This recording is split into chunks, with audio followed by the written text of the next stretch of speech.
Kita teruskan pengajian kita dalam kitab Riyadhus Shalihin. Riyadhus Shalihin bab yang ke-68, Babul Wara'i wa Tarkis Syubuhat.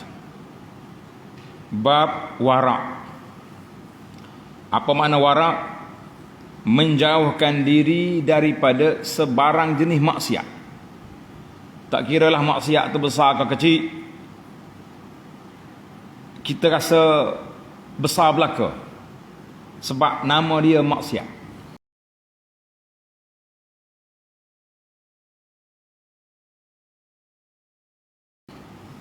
Bila kata maksiat, mana derhaka? Derhaka kepada siapa? Derhaka kepada Allah Azza wa Jalla. Bila derhaka kepada Allah, tak ada lah nama kecil. Itu makna maksiat. Dan watarkis syubhat, dan meninggalkan perkara yang syubhat. Apa dia syubhat? Perkara yang samar, tak jelas. Kalau jelas haram, orang tak kata samar. Kalau jelas halal, orang tak kata samar. Tapi hak tengah-tengah ni, di antara ni, halal ke haram, itu dia panggil. Ada ulama kata haram, ada ulama kata halal. Maka kita kena ambil wara', kita tinggalkan perkara itu. Tinggalkan perkara yang dikatakan haram ataupun syubhat gitu. Maka bab ini, bila kita kata wara', meninggalkan benda yang syubhat, yang keraguan, kesamaran ini, semua benda, tarku ma la ya'nik, kita tinggalkan benda-benda yang tidak berfaedah. Sama ada percakapan, cakap tak tahu gapo, duk sebar benda-benda yang tidak jelas, ini bahaya. Dalam pandangan kita pun kalau tak jelas, jangan disebarkan. Dalam segala pergerakan kita, yang zahirnya, yang batin, itu dia panggil wara'. Lebih-lebih lagi kalau benda yang sudah ada depan mata kita, para ulama telah mengatakan benda ni tak baik, tak juru, kenapa kita nak rempuh masuk? Jadi orang yang wara' ni, itulah sifat dia. Setengah orang kata tarku ma la ba'sa bihi, ada dalam di akhir kata-kata nanti. Tinggal benda yang kita rasa tak apa benda tu, tapi kerana bimbang, terjebak dengan benda yang tak baik, maka kita tinggalkan. Itu nama dia wara'. Cuma para jemaah sekalian, kita kena ingat, wara' jangan sampai was-was. Kalau wara' kepada was-was, itu penyakit lain pula mari. Ini penyakit was-was pula dia panggil. Jadi jangan kita wara', jangan was-was. Dalam bab ini, Al-Imam An-Nawawi rahimahullah ta'ala bawa kepada kita dua ayat. Ayat yang pertama, a'udzubillahi minasyaitonir rajim.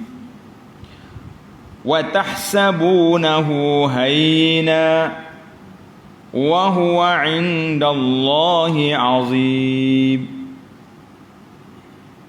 Ayat ni panjang cerita dia. Nak boleh ke sampai ke wa tahsabunahu hayyinan tu, dia punya cerita tuduhan jahat terhadap Aisyah radhiyallahu anha. Wa tahsabunahu hayyinan wa huwa 'indallahi 'azim, kan?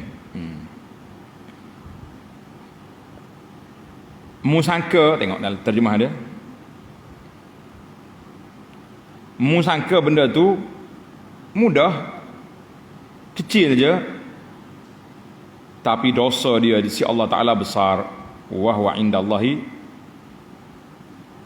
'azim.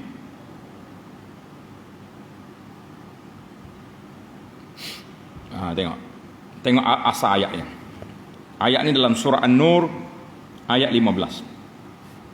Kita baca daripada awal. إذ تلقونه بألسنتكم وتقولون بأفواهكم ما ليس لكم به علم وتحسبونه هينا وهو عند الله عظيم istalaqawnahu bi alsinatikum. Allah kata semasa kamu bertanya atau menceritakan berita dusta itu dengan lidah kamu. Puak munafik tuduh Aisyah buat benda tak baik.